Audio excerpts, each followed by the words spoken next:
मोक्षदा एकादशी व्रत कथा।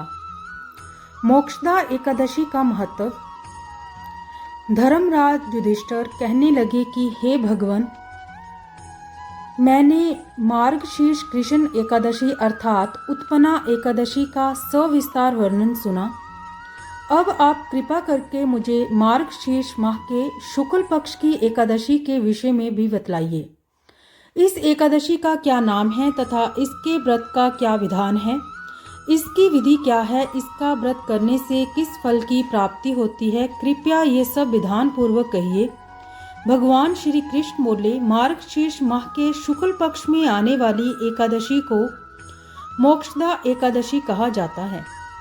ये व्रत मोक्ष देने वाला तथा चिंतामणि के समान सब कामनाएं पूर्ण करने वाला है, जिससे आप अपने पूर्वजों के दुखों को खत्म कर सकते हैं। इसका महात्म्य मैं तुमसे कहता हूँ, ध्यान पूर्वक सुनो।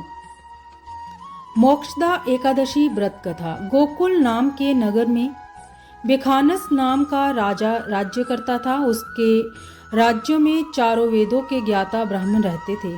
वह राजा अपनी प्रजा का पुत्रवत पालन करता था। एक बार रात्रि में राजा ने एक स्वप्न देखा कि उसके पिता नरक में हैं। उसे बड़ा आश्चर्य हुआ। प्रातः वह विद्वान ब्राह्मणों के पास गया और अपना स्वप्न सुनाया।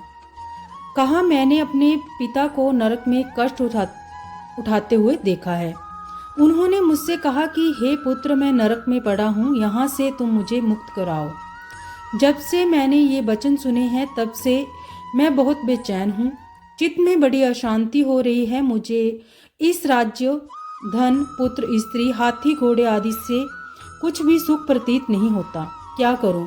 राजा ने कहा, हे ब्राह्मण देवताओं, इस दुख के कारण मेरा सारा शरीर जल रहा है। अब आप कृपा करके कोई तप, दान, व्रत आदि ऐसा कोई उपाय बतलाइए जिससे मेरे पिता की मुक्ति हो जाए। उस पुत्र का जीवन व्यर्थ है जो अपने माता पिता का उद्धार ना कर सके। एक उत्तम पुत्र जो अपने माता पिता तथा पूर्वजों का उद्धार करता है, वह 1000 मूर्ख पुत्रों से अच्छा है। जैसे एक चंद्रमा सारे जगत में प्रकाश कर देता है परंतु हजारों तारे नहीं कर सकते। ब्राह्मणों ने कहा, हे राजन, यहाँ पास में ही भूत, भविष्य, वर्तमान के ज्ञाता पर्वत ऋषि का आश्रम है। आपकी समस्या का हल वे जरूर कहेंगे। ऐसा सुनकर राजा मुनि के आश्रम पर गया। उस आश्रम में अनेक शांत योगी और मुनि तपस्या कर रहे थे। उसी जगह पर्वत मुनि बैठे थे। राजा ने मुनि को साष्टांग दंडवत किया। मुनि ने राजा से सांगोपांग कुशल पूछी। राजा ने कहा कि महाराज, आपकी कृपा से मेरे राज्यों में सब कुशल है, लेकिन अकस्मात मेरे चित्त में अत्यंत अशांति होने लगी है। ऐसा सुनकर पर्वत मुनि ने आंखें बंद की और भूत विचारने लगे। फिर बोले, हे राजन, मैंने योग के बल से तुम्हारे पिता के कुकर्मों को जान लिया है। उन्होंने पूर्व जन्म में कामातुर होकर एक पत्नी को रति दी, किंतु सोत के कहने पर दूसरी पत्नी को ऋतुदान मांगने पर भी नहीं दिया। उसी पाप कर्म के कारण तुम्हारे पिता को नरक में जाना पड़ा। तब राजा ने कहा, इसका कोई उपाय बताइए। मुनि बोले, हे राजन, आप मार्गशीर्ष एकादशी का उपवास करें और उस उपवास के पुण्य को अपने पिता को संकल्प में दे। इसके प्रभाव से आपके पिता की अवश्य नरक से मुक्ति होगी। मुनि के ये वचन सुनकर राजा महल में आया और मुनि के कहने अनुसार कुटुंब सहित मोक्षदा एकादशी का व्रत किया। इसके उपवास का पुण्य उसके पिता को अर्पण कर दिया।